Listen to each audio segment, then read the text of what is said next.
At 0620, the South China Sea hummed beneath the steel hull of the USS Valiant.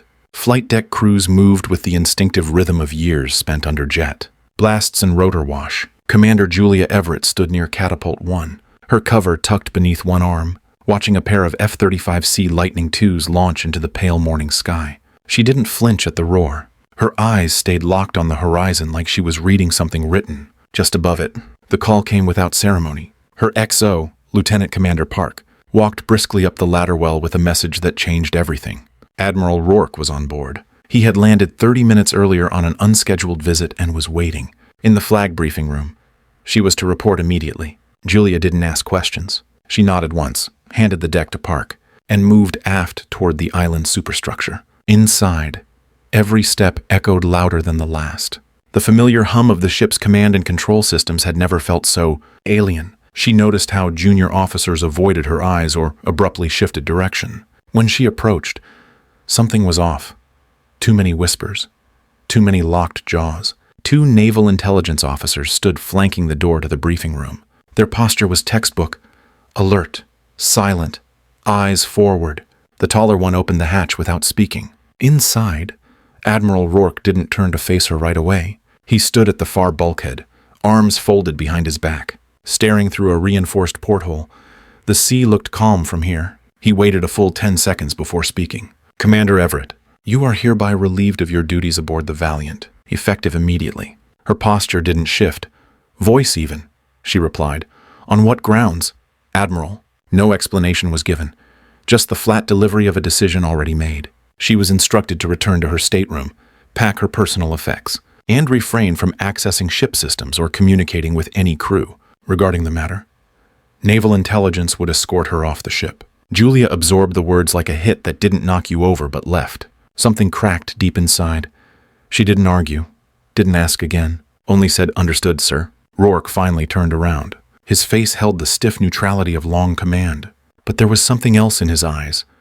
A flicker, regret, warning, she couldn't tell. He dismissed her with a nod, and that was it. The 2 intelligence officers followed her silently through the passageways. The ship had grown quieter. More eyes followed her now. Some curious, some respectful, a few confused. She didn't break stride. In her stateroom, she moved methodically, a duffel bag for her uniforms and boots, a leather-bound volume of The Hunt for Red October, well worn, a carved wooden box of old family letters her grandfather had served in Korea. She removed her command insignia with steady hands and laid it carefully on. The desk beside her stack of medals, all except one, from the small drawer beneath her rack. She took a silver medal without a name or ribbon. It had been handed to her 5 years ago, with no citation, by a retired admiral who'd said only, "For what you didn't say." She slipped it into her pocket.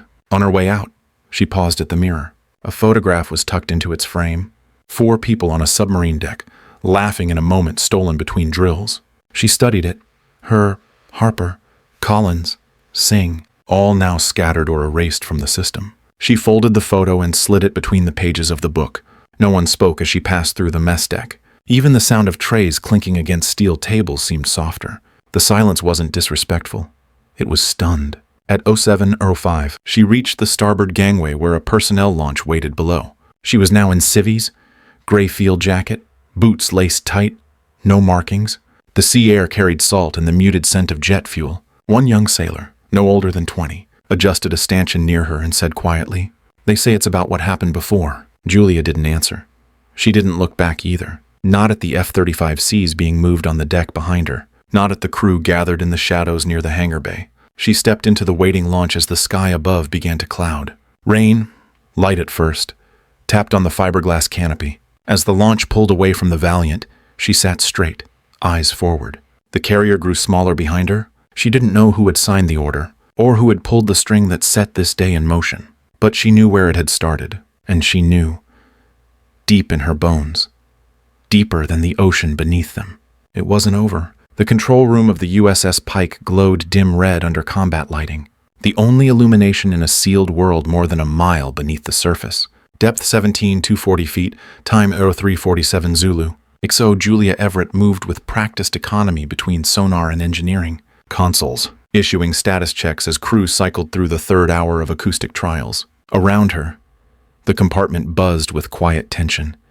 Eyes tracked monitors. Fingers hovered over controls. No one spoke unless necessary. Captain Dane Harper stood behind the command periscope, one hand resting on the vertical grip, the other flipping through a printed data chart on a clipboard. Julia stepped beside him, noting a rising energy curve on the real-time seismic map. "That signature's not ambient," she said. Harper gave a single nod. The array's output was increasing exponentially, not linearly, and not according to any of the briefed parameters. The array wasn't traditional sonar. They'd been told it was a passive acoustic monitoring system designed to identify ultra-low-frequency emissions from enemy submarines. But what Julia was seeing now didn't match that. Instead, it resembled a directed energy field, and using acoustic pressure waves tuned to resonate at fault-line frequencies, it was a weapon. Harper turned to her. "How long until we hit the threshold on instability?" She did the math in her head, cross-referenced with the modeling software. 23 minutes, give or take. A pause. Then he said it without hesitation. "Begin emergency shutdown sequence. Secure the transmission array. Use override code Alpha 69er. Julia blinked.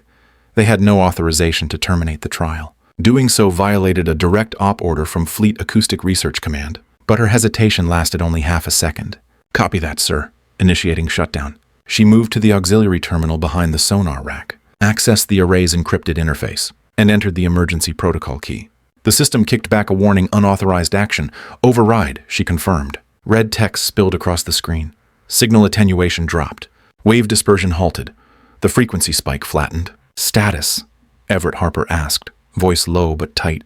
"Arrays off, signal net zeroed, all fields are cooling." A deep silence followed. Not from the crew, but from the water itself. The rumbling sub-bass frequency that had underpinned their surroundings for hours was gone, like a storm cut short mid-roar. All that remained was the metallic hum of the reactor and the nervous breathing of 20 sailors who knew something had just changed. Harper stepped to the con. "All stations, confirm normal operating parameters. Secure test records and encrypt all logs under command authority only." Julia watched the crew comply without question, though their eyes flicked between each other in brief, uncertain glances. They knew the order was off script. They also knew something bigger than protocol had just occurred. In the next 12 hours, their downlink communications were cut. A drone sub retrieved the test array without contact. 2 days later, they were ordered back to Pearl Harbor.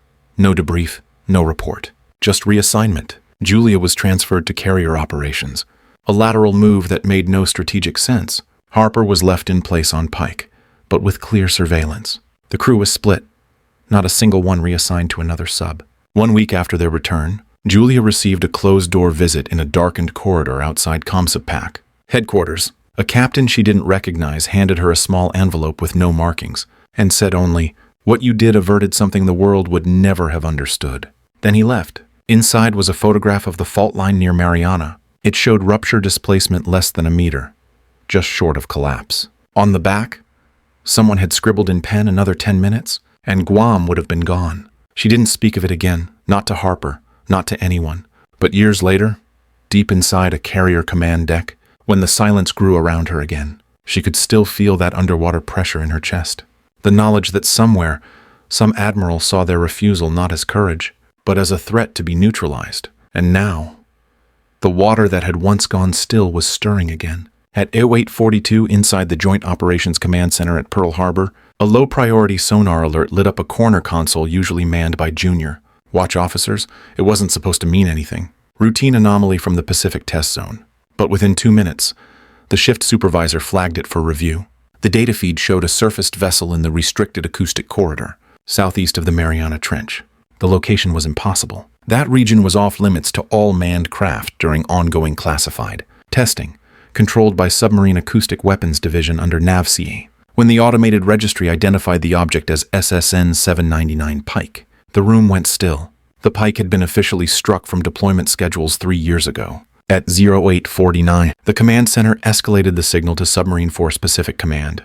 By 0852, a drone from the Guam surveillance network confirmed the visual surfaced. Virginia-class submarine, hull number 7999. Floating in violation of Protocol 87 Bravo, a human figure stood atop the sail, arms crossed. He made no attempt to signal compliance. Video feed resolution improved as the drone adjusted its angle. The image was unmistakable.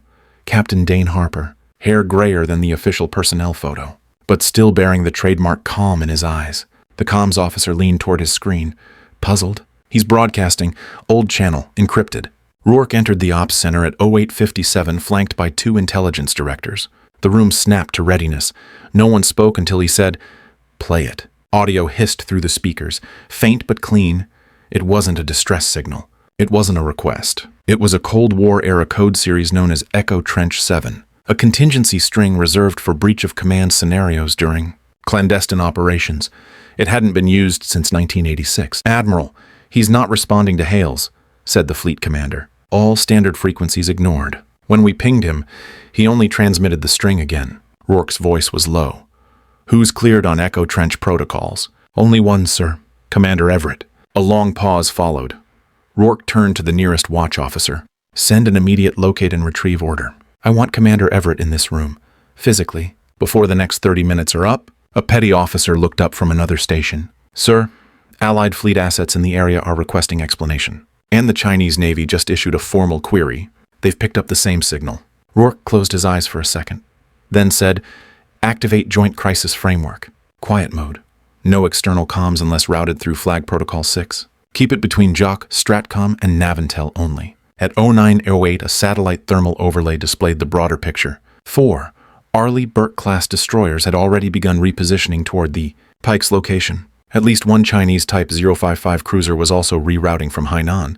Within 2 hours, half the Pacific theater would be pointed at a single surfaced submarine that refused to speak to anyone except a woman who had been relieved of duty just the day before. "Admiral." Another feed. One of the staffers called. "He's now flashing lights manually from the sail."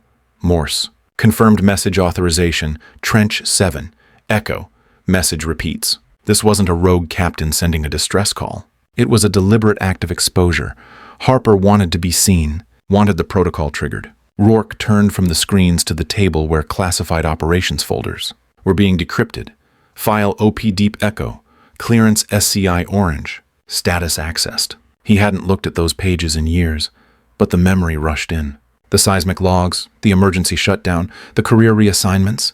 A watch officer approached with a sealed envelope. "Sir, Commander Everett is no longer in official Navy custody. She left the Valiant under escort, but her current location is off record." "Then find her, use secure assets, no alerts, no arrests. I want her brought in unharmed." "Sir, if Pike continues transmitting on open band encryption, the Chinese might assume it's a breach of treaty zones. They may respond with force. Then we better hope Everett answers before they do." At 0924, a new report surfaced. Civilian drone footage from a coastal fishing boat near the exclusion zone showed a woman in a canvas jacket standing at the bow, binoculars in hand, facing the horizon. The metadata was geotagged. Facial recognition confirmed the match. Commander Julia Everett. Rourke's jaw locked. He didn't speak. Instead, he walked to the nearest console, stared at the data stream from Pike. Pressure readings, acoustic silence, zero movement from propulsion. The sub wasn't hiding. It was waiting. And like every officer in that room knew, Harper never waited without reason. At 0516, the village stirred awake beneath a thin mist that rolled off the water like breath. Julia Everett stood at the narrow balcony of the room she rented above the fish market, her mug of black coffee cooling in her hands. The boats had already begun pulling out into the deeper lanes beyond the reef, their engines humming against the silence. She watched them move like muscle memory through gray water, every turn rehearsed 1,000 times. She wore jeans, salt-washed boots, and a canvas field jacket with no markings. Her hair was tucked beneath a ball cap she hadn't taken off in days. No one here asked names. That was part of the draw. The market boss gave her the upstairs room without a word, and she paid in cash. The villagers thought she was ex-Navy. They weren't wrong. Around 0603, an old man named Ramon found her by the pier. He fished off a 30-foot skiff with a rusted depth finder and a duct-taped antenna. Most mornings, he brought her squid or barracuda. This time, his hands were empty. Instead, he opened with a question. "You know, sonar?" She nodded. "What's wrong with yours?" He squinted at the sky. "Broke 3 nights ago." Screen turned to snow. He tapped his temple. But it wasn't machine problem. It was what came through. She followed him to the dock where his boat bobbed quietly. He showed her the log file. It was old gear, but the readout patterns were clear. Spikes, rhythmic, sustained over hours, frequencies that didn't match whale calls or geological shifts. Artificial, she thought. Engineered. She asked where he'd been. Off the southern ridge, past the drop line. That placed him within 70 nautical miles of the trench buffer. She didn't say it out loud, but her mind was already calculating signal bounce. Water density, acoustic bleed. The patterns matched what they'd seen on Pike during the aborted test. Only now the amplitude was higher, more refined. Ramon leaned close, voice low. Same thing happened 8 years back. The fish left for weeks. Her stomach tightened. She looked out past the reef, where the horizon pulsed in the same soft gray. She knew what this was. At 0712 back in her room, she pulled the old shortwave receiver from under the bed. It was battered but functional, a tool Harper once made her carry during war games in case of signal loss. She ran a sweep across the frequencies near 13 megahertz, the range used for encrypted test telemetry, static, a pulse, then silence. Then it repeated. It wasn't just a resumption, it was escalation. Same pattern, same carrier tones, but with longer durations and stacked harmonics. They were running the array again, only this time they weren't testing, they were deploying. By 0735 she had a go bag packed, maps, comms gear, waterproof files, cache. She moved quickly, precisely. No panic, just the hum of everything inside her snapping into place. Outside, rain started, thin and misty. A fisherman nearby checked his ropes and called something about bad surf. She barely heard him. The sea was speaking again, and this time it wasn't asking. It was warning. At 0803, the patrol craft drew alongside the USS Pike, engines idling in the slow swell. The sea was calm, but the air carried the pressure of something waiting. Julia Everett stood near the bow in her field jacket, hair tied back, boots damp from spray.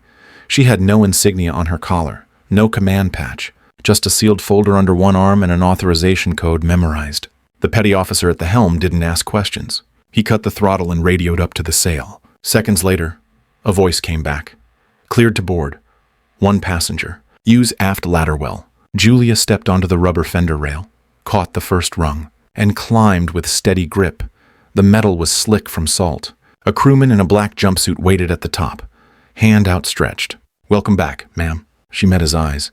Chief Petty Officer Vasquez, Sonar Division. She hadn't seen him in years, but his face hadn't changed.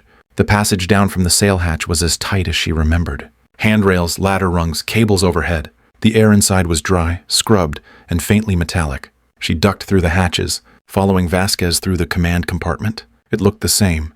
Dim red lighting, console glow, quiet movement. Sailors at their stations, focused but aware of her presence. The crew was lean, maybe 24, but every one of them wore the same look: alert, steady, in on something bigger than orders. Harper met her near the con. He didn't salute, just nodded once. Took you long enough. You surfaced a nuclear sub in restricted waters and broadcast Cold War. Protocols, she replied. I had to pack. That got a flicker of a smile. He turned toward the control room and motioned her forward. As they moved, sailors shifted to clear the path. No one spoke unless to pass information. Reactor stable, ballast trimmed, outer doors locked. At the mission display table, Harper brought up the acoustic log on a flat panel monitor. The screen showed pulsed waveforms, each with a timestamp and location plotted along the trench edge. The seismic maps followed, color-coded overlays marking stress buildup along the fault line. This is what they're running now, Harper said. New devices. More precise resonance, lower frequency, deeper push. She leaned in. These energy returns, the harmonics, they're sustained. He nodded. At least 4 installations, arrayed for amplification. Our geologists say it's weeks, maybe days, before trench integrity breaks. Julia stared at the data, her pulse climbing. This wasn't just another test. It was active deployment, the kind that came with plausible deniability and long fallout timelines. Unless someone stopped it now. Who else is on board? Most of the old team, Singh, Collins, even Franklin from Fire Control. They volunteered. They all know what we're risking. And they still signed on. They didn't hesitate. She looked around the compartment. The crew moved like a single organism. Coordinated, quiet, not defiant, resolved. It reminded her of their final mission together. The moment when orders had split from right and they'd followed the ladder. You realize if we act on this, we don't go back. Harper didn't blink. That sub's not down here by accident. And they buried it for a reason. Julia took a breath, then gave a single nod. Let's surface the rest of it. The lights of the command center flickered as the boat adjusted trim. The Pike had waited 8 years for this moment. And so had she. At 10:14, the USS Pike held steady at periscope depth, just outside the restricted acoustic corridor. Every crew member on board knew what was coming. In the control room, the air felt dense, not from pressure or heat, but from what it meant to act now. Julia Everett stood beside Captain Harper at the communications console.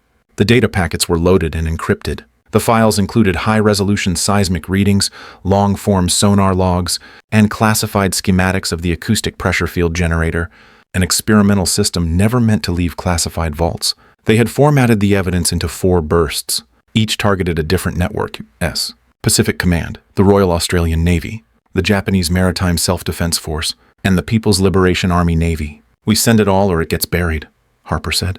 Julia gave a slow nod. "Then we send it all." Chief Franklin monitored the outgoing comms. His fingers hovered above the secure burst channel keyboard. "Ma'am, confirm transmission priority and authorization tags." Julia leaned over, keyed in her override code. She used her full rank and clearance, still active in the system. It would be flagged within seconds, but that was the point. "Authorization Everett. Commander, USN Walum 74579. Transmission Protocol Sierra 7. Attach red band trace marker. Encrypt with naval-wide shared keys. No backdoor, no scrub rights." Franklin didn't hesitate. He nodded once, ready to execute. Harper looked around the room. He didn't raise his voice. He didn't need to. "Anyone wants out, now's the time. What we're doing breaks every line we swore to protect." No one moved. Harper looked to Julia. "Do it." Franklin entered the command. Burst 1 launched at 10:17. Within 30 seconds, all 4 packets had left the Pike's antenna array, relayed upward through a stabilized tether buoy masked as oceanic telemetry. Each burst followed a slightly delayed stagger to avoid pattern detection. They used standard Navy routing, traceable, denial-proof.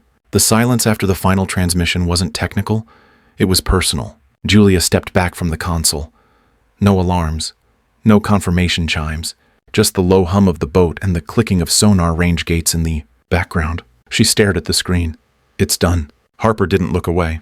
"Then there's no going back." She nodded. This wasn't about saving themselves anymore.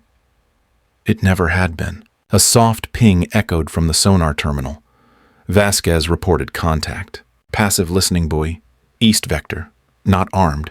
Already watching us." "Let them watch," Harper said. "We told the truth." At 10:31, comms reported receipt acknowledgments, not from command, but from a NATO relay node off the coast of Okinawa. Then another unidentified IP block traced to Beijing. No one had blocked them. Yet. Julia exhaled. Her hands were steady, but her chest was tight. She felt the weight now. Not fear, just finality. The boat continued to drift on silent power. No active pings, no propulsion hum. Just the pulse of the sea outside and the quiet resolve inside. They had risked careers, freedom, everything they'd earned in uniform, and not one person on board had flinched. At 08:00, the courtroom at Naval Station Pearl Harbor was sealed. No cameras, no press. 3 uniformed officers sat behind a raised bench. Rear Admiral, Captain, Commander, each assigned by the Judge Advocate General's Corps. The flag stood center behind them, flanked by the Navy SEAL and the Code of Military Justice. A stenographer tracked every word. The room held no warmth. Julia Everett and Captain Dane Harper stood side by side, each in service khakis, ribbons stripped, collars bare. Their posture was precise, shoulders level, hands still. They had been held under military escort for 72 hours pending formal charges. Now, those charges filled the docket in clipped, legal script. Article 94, mutiny. Article 92, failure to obey lawful orders. Article 106A, espionage-related unauthorized disclosure. Article 134, conduct unbecoming. The prosecuting JAG officer, Commander Royce, moved through each allegation with surgical control. His tone never rose. He asked no questions in his opening statement. He didn't need to. The facts were admitted by both defendants. Unauthorized broadcast of classified materials, use of restricted comms channels, transmission to foreign naval entities. At 08:22, Harper's counsel entered a limited not guilty plea. The defense argued that the actions, while outside lawful bounds, were done to prevent imminent loss of civilian life and preserve regional security. Julia's attorney said little. Her statement was brief. She had acted to uphold her oath, not defy it. The tribunal board took notes but gave no indication. Their role was to judge conduct, not the outcome. In military court, good intentions carried no authority. Orders did. At 08:41, the courtroom played selected audio from the Pike's final transmission. The voice of Chief Franklin confirming the burst code. The encrypted metadata tags, the seismic overlays, stripped of context. No images of the trench, no simulation of the projected wave impact, just cold numbers and clipped voices from a submarine in breach. Commander Royce paused before continuing. He walked in front of the bench and gestured toward the defendants. These officers had recourse. They had command channels, security clearances, and proper chains. They bypassed all of them, because they believed they were right. He let the word hang like weight in the room. The media outside had already begun its pivot. Civilian analysts described the Pike's data as credible. International scientific bodies had requested access. Even Beijing had issued a cautious statement of concern, not outrage. But inside the courtroom, none of that mattered. The Uniform Code of Military Justice did not shift with headlines. It remained anchored in protocol. At 09:04, Harper was asked to speak.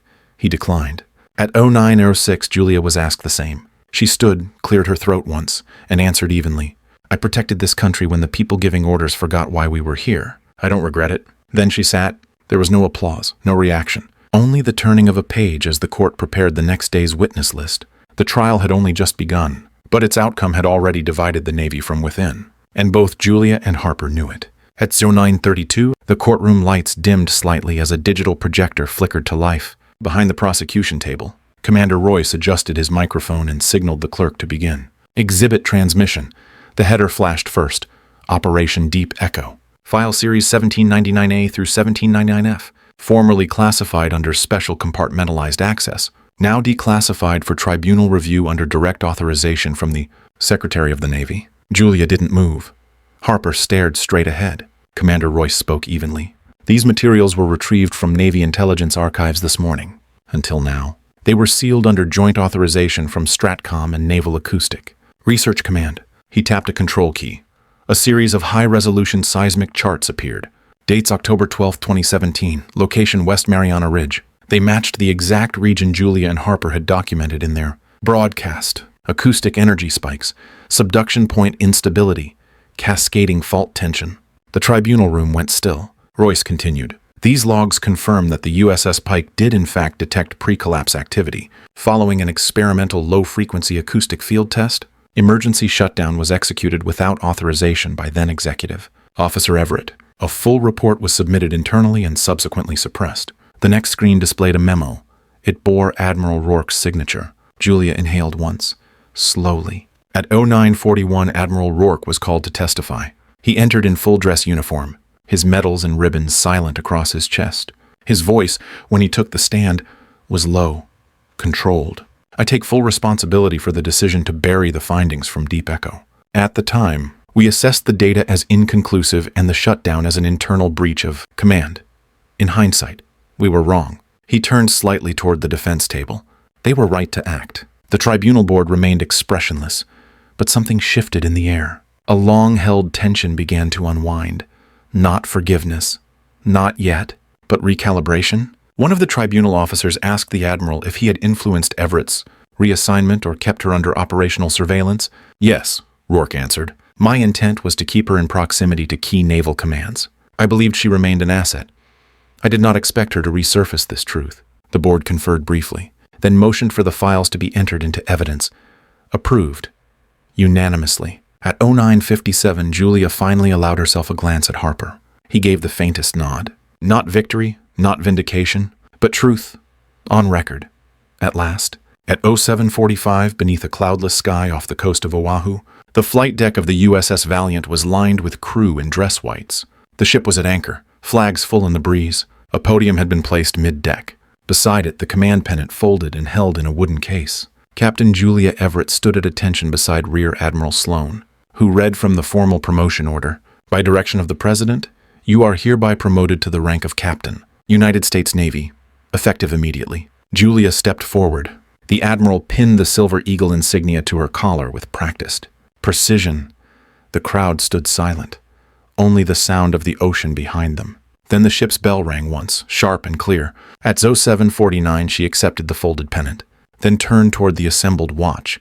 Her voice carried across the deck. I relieve you, sir. A commander stepped back and saluted. I stand relieved, ma'am. With that, Julia Everett resumed command of the Valiant, the carrier where she had once been escorted off in silence. Now she returned not as a suspect, but as its rightful captain.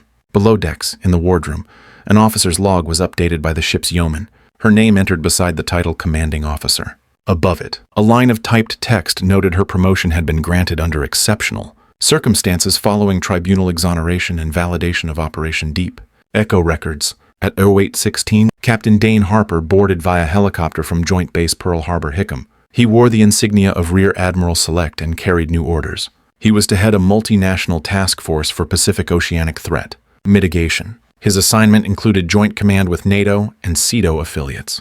Julia greeted him just outside the Combat Information Center. They didn't need to speak. The look they exchanged said everything earned, not granted. Over the coming weeks, the Valiant ran a new leadership program approved by Naval Education and Training Command. Julia and Harper taught joint sessions for rising ensigns and junior officers.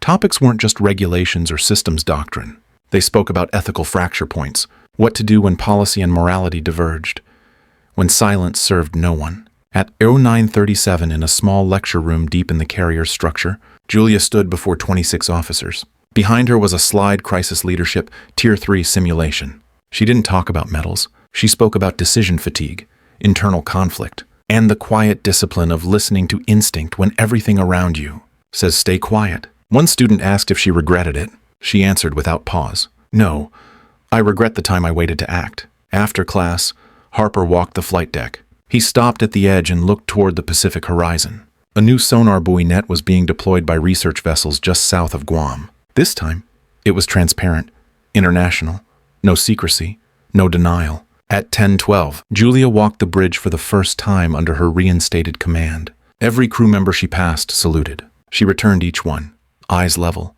voice calm. This was not triumph, it was responsibility. She bore it with quiet certainty, the kind that only comes after losing everything and choosing to still stand up. At 17:06, the sun leaned low over the western edge of the flight deck.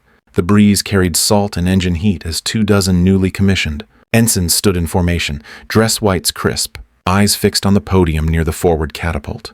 Behind them, the superstructure of the USS Valiant cast long shadows over the sea. Captain Julia Everett stepped up without notes. Her posture was relaxed, but steady. In her left hand, she held a small black box. No markings, no insignia. She let a pause settle before speaking. Most of what I learned in uniform never came from a manual. Her voice was soft, but it carried, "You'll be told leadership is about clarity, orders, chains, strategy."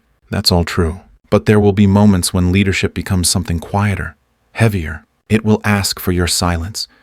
It will test what you owe to truth. A faint clang echoed down from the tower above. Just the wind knocking a ladder pin loose. Julia didn't flinch. She looked from one officer to the next. Years ago, I received this. She held the box up slightly.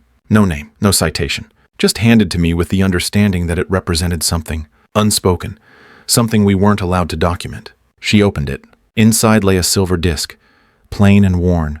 No ribbon, no rank, just polished metal and memory. They called it unofficial, until the record changed. The officers stood still.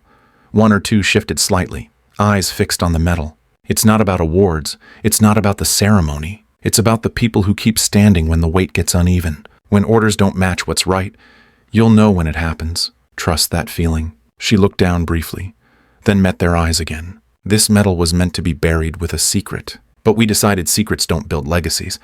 Actions do. She stepped forward and handed the box to the senior class representative. No big gesture, just a quiet transfer of meaning. For those who stood beside us, and for those who will have to stand in days ahead. At 17:14, the flag rippled as the wind picked up.